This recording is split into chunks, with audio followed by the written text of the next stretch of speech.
All right, let's bring Johnny Mack in here to the conversation. Eagles getting ready for the G-Men this weekend. Give you a couple quick numerals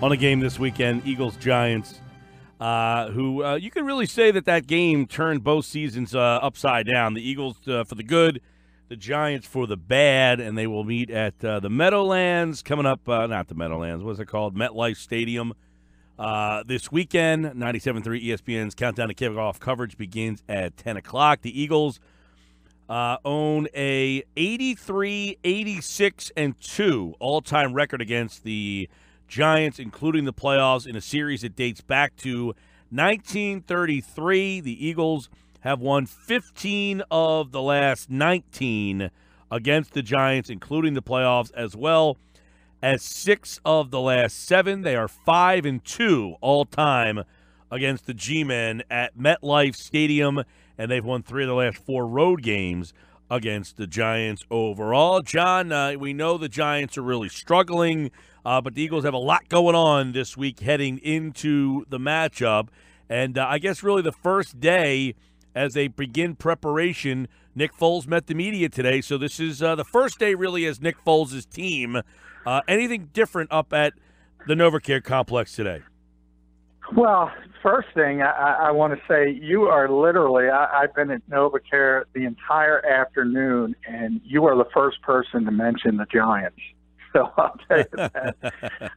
That team is not even remotely on anyone's thinking about, hopefully not from the player and the team perspective, but obviously there's bigger things going on in the shift from Carson Wentz to Nick Foles, and can the Eagles finish this off? Because they're in a tremendous position. I can't imagine how they don't get home field advantage throughout the NFC side of the playoffs.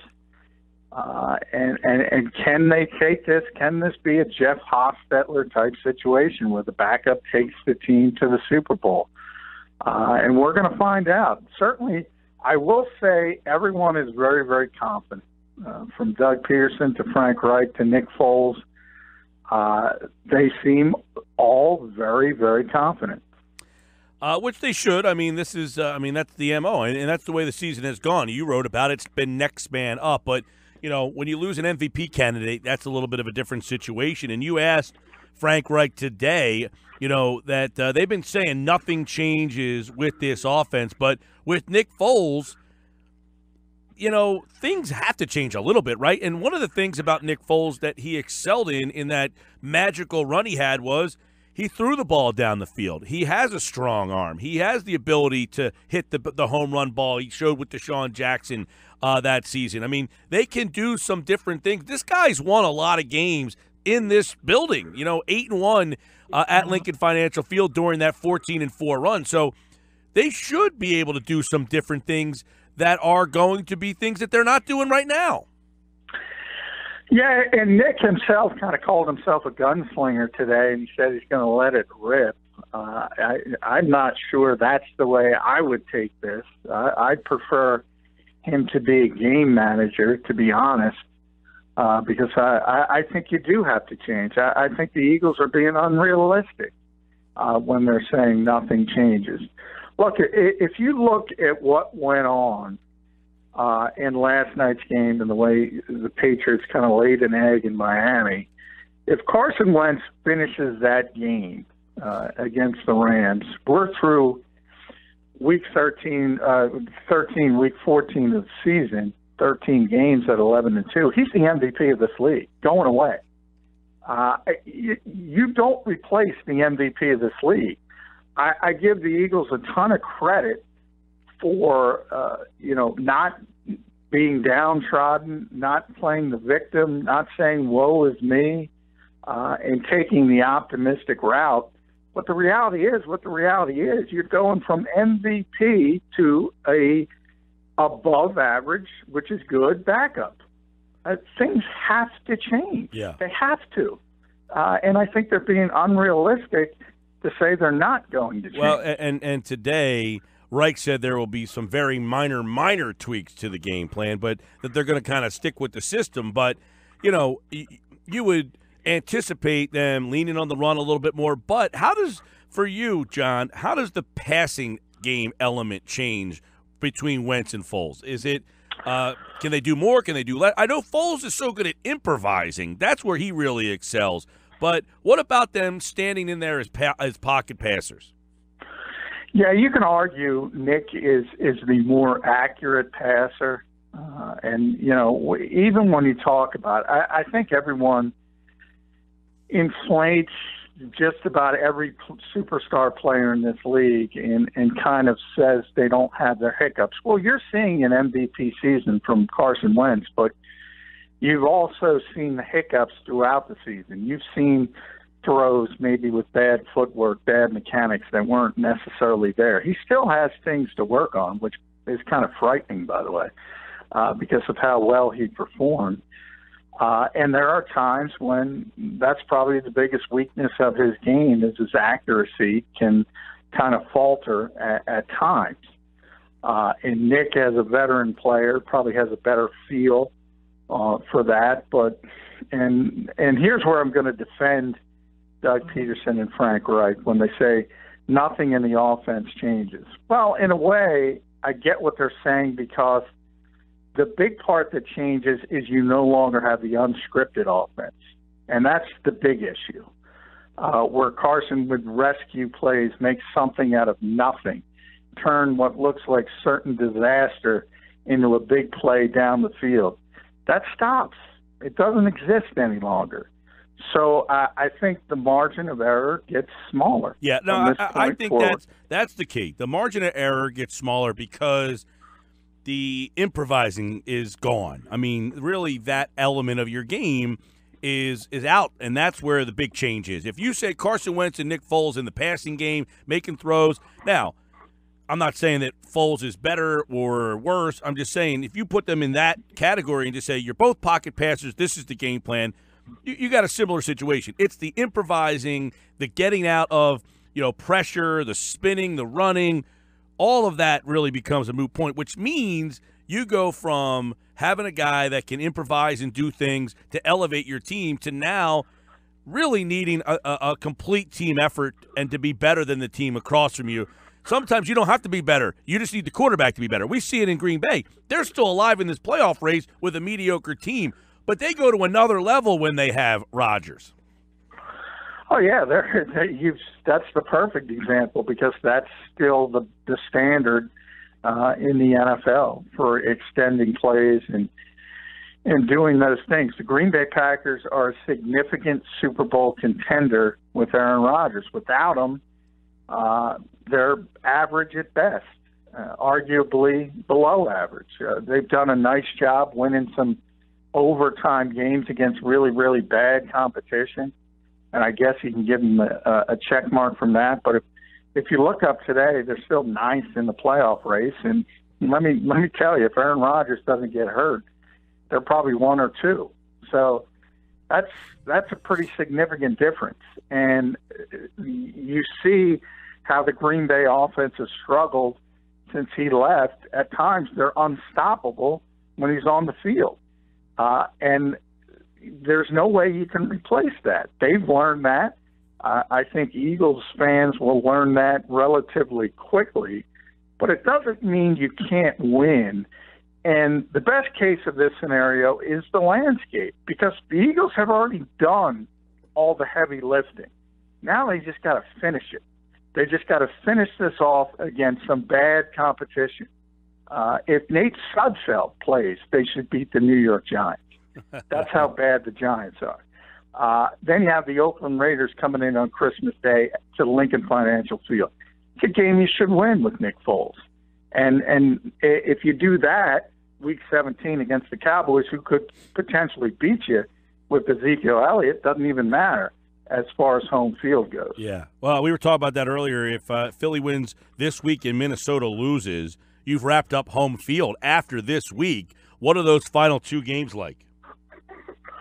You gotta let Foles play because he hasn't played. But if he gets hurt, you're in big trouble.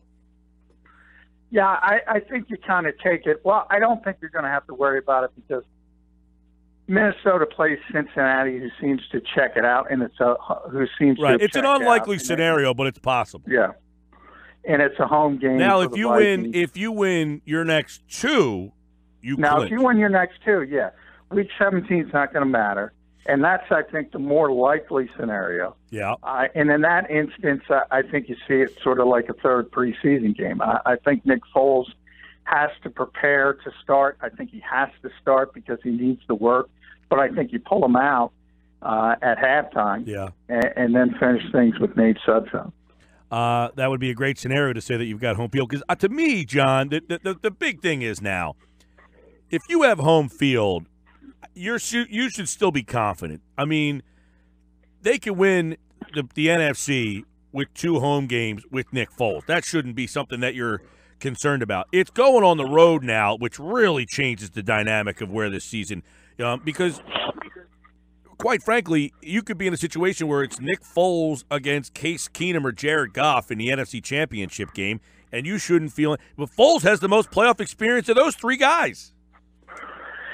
Yeah, and that's why I think the Eagles remain confident. I think if this injury happens at 7-1, when the Eagles were 7-1, or were even 8-1, we're probably having a different conversation because there's more room to slip up and lose home field from there. As I said earlier, They've already done the heavy lifting. They've already set themselves up for home field advantage. All they have to do is finish it.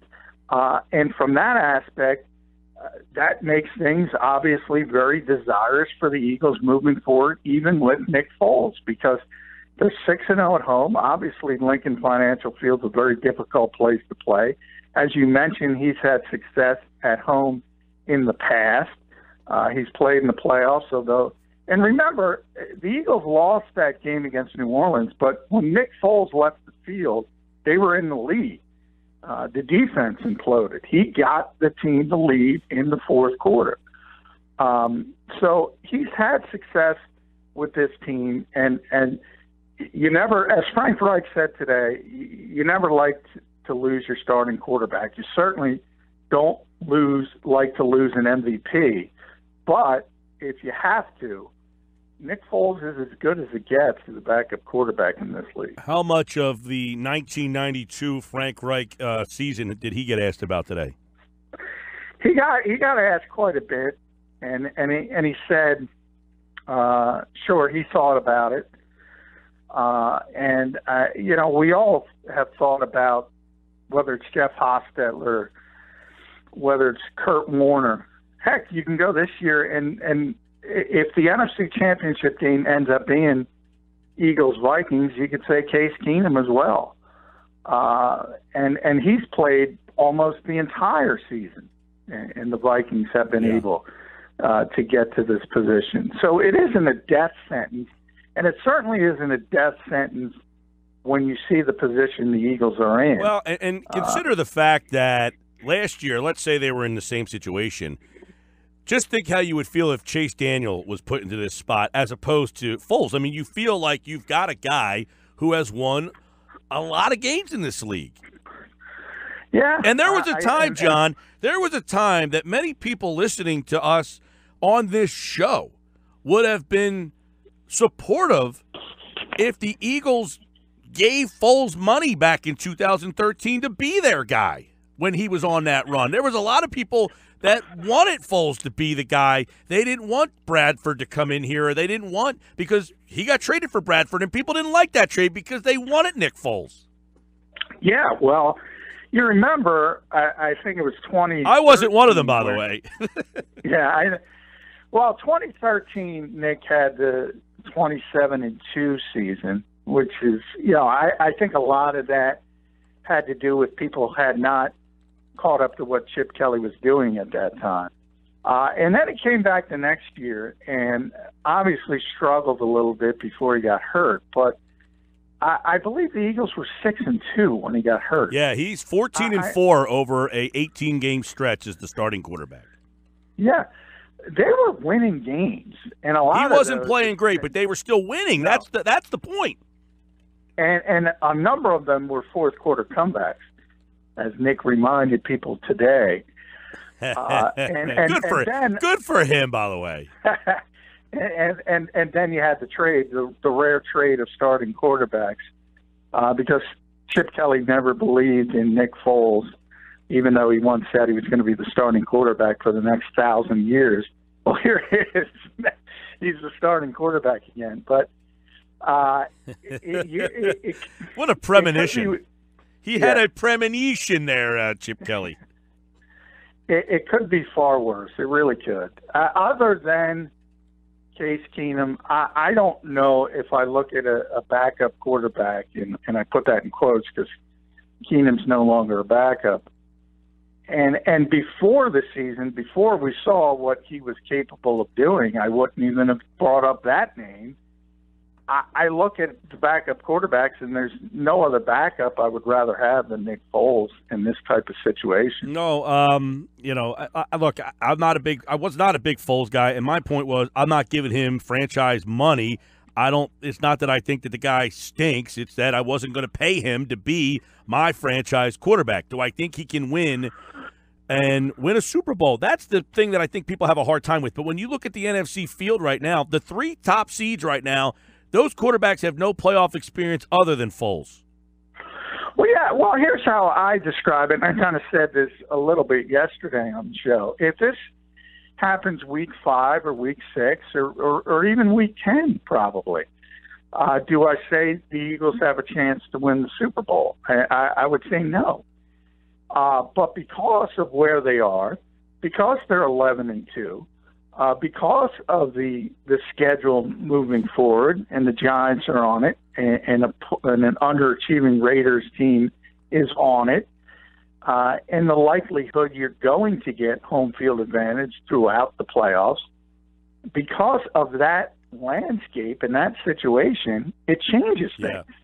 Now all you have to do is play clean football at home, let the defense take over, let the running game take over, don't turn the football over, make a few play-action throws, and you're there. You're in Minneapolis. Now, once you get to Minneapolis, I don't think you have the firepower to deal with the Patriots or the Steelers. Yeah, I mean, that's a one-game flip of the coin, go out there and prepare. I mean, once you get – I don't think with Wentz you're a favorite in that game.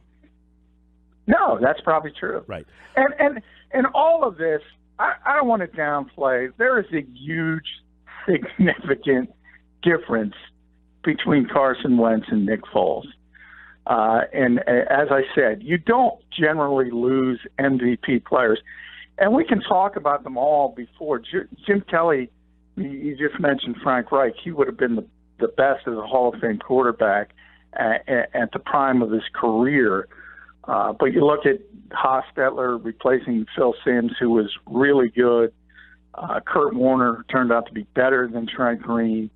None of them, even Jim Kelly, were playing at an MVP level. You see Carson Wentz's numbers. There's only 2 guys that have put together numbers like that. Hey, John. And that's Rodgers and Brady. Right. But the fact of the matter is, if Carson Wentz is healthy, and you and I are having this talk today, most of it would be Jim Schwartz's defense needs to do a better job. Yeah, and Jim admitted that today. They were bad, and I was very disappointed in that performance until the fourth quarter.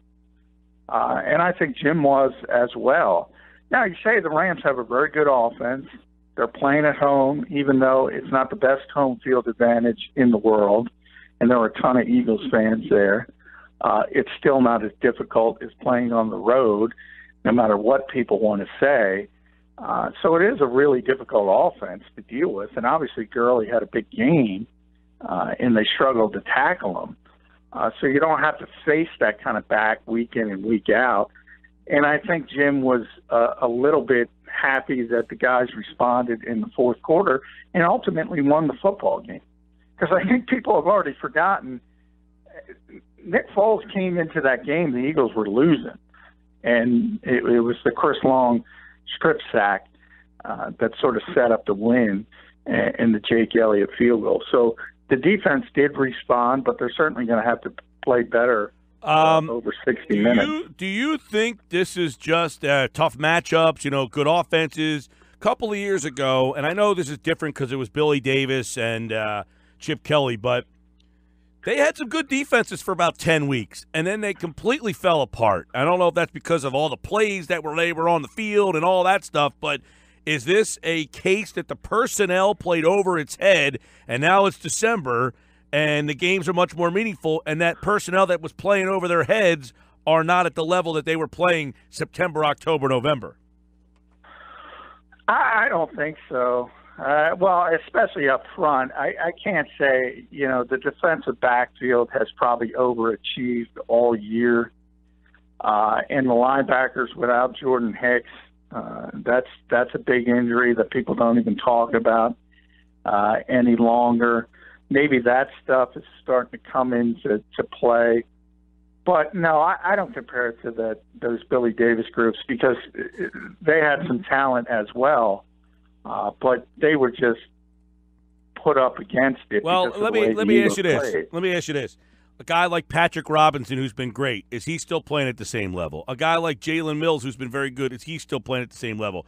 Michael Kendricks, who has been excellent the last couple of weeks, doesn't seemingly not playing as well. You know what I mean? Like, our guys who played over their head. No, yeah, I think that's fair. With the exception, Robinson has been pretty consistent throughout, which is one of the biggest surprises in and real quick, just to clarify, Jones is practicing. No intention of playing him this year, right? I don't think so. That could change. Jim mentioned today that, it's like first week of OTAs for him. If you have a big injury over the next 3 weeks, he could get activated. But if everybody's healthy, and Darby and Mills and Robinson and Rasul Douglas are there, no, he's not going to play this season. Talking with John McMullen, a lot going on. By the way, how about Kenny Britt's gone from winning 0 games to playing for the Patriots? Sometimes life is not fair in the opposite direction. That guy. But it's hey, the Patriots seem to always do that, and it's amazing. If I'm on a bad team and I have talent, don't I be the biggest jerk I could be to get cut so the Patriots bring me in because they feel that they'll make me not a jerk? It would not be the worst strategy in the world. Last year it was Michael Floyd with the DUI arrest. Yep. They bring him in. He had a couple big games in the regular season, a couple big catches. So yeah, I could definitely see Kenny Britt. Tom Brady it seems to be a different player every week for the Patriots, except when they play in South Florida. How the heck did they lose that game last night? Well, you had no Gronk. Is one. Oh, come on. That team's a donkey they played. It is. It's strange. It's tough to win. You have bad games. What did they won? Nine straight games or wherever they were at. It's tough to not throw a donkey in there occasionally. And the same thing happened to the Eagles in Seattle. Same thing happened to Minnesota last week in Carolina. It's tough to be up in that 9-10 wins in a row and just keep it going. They're Belichick and Brady. They're different. Well, they've always been different. They always are different, and that's the way. Even though they've fallen behind the Steelers, and that game's mega terrible this week. Yeah, it is. And I still think everyone looks at the Patriots and assumes that they're the favorites to not only go back to the Super Bowl but win the Super Bowl. By the way, how bad? If you're T.J. Yates, how lousy is the perception that the team has of you if you watch that video and they stuck Savage back in the game? Yeah, well, I think if I'm Yates, I just retire. That's it. I'm done. That's what you think of me. You're not even. We talk about if you're we talk about how bad in general backup quarterbacks are in this league for the most part. Well, imagine when you get down to your third quarterback, and that's obviously without Deshaun Watson and Tom Savage.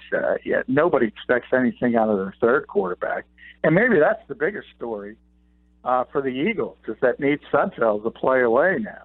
So you do have to hope that I've Nick got Foles more can stay healthy. Kaepernick, Vic, and Tebow texts and tweets than I need to. Vic and Tebow? Yes, Vic. I mean, Kaepernick is silly enough. I just can't. I get constant text and Twitters and emails about Kaepernick to the Eagles, and I can't even muster up the energy to answer them. It's based in idiocy. But Vic and Tebow? Vic and Tebow. I don't understand. A couple of lefties. Bring him out of the pen. John McMullen, at JF McMullen on Twitter.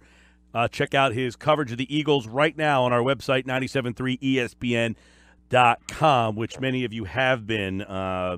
Great stuff, John. I appreciate it. Hey, thanks, Mike. He's brought to you by Gino, the winemaker's choice for 50 years. Visit Gino Pinto, White Horse Pike, Hamilton, GinoPinto.com.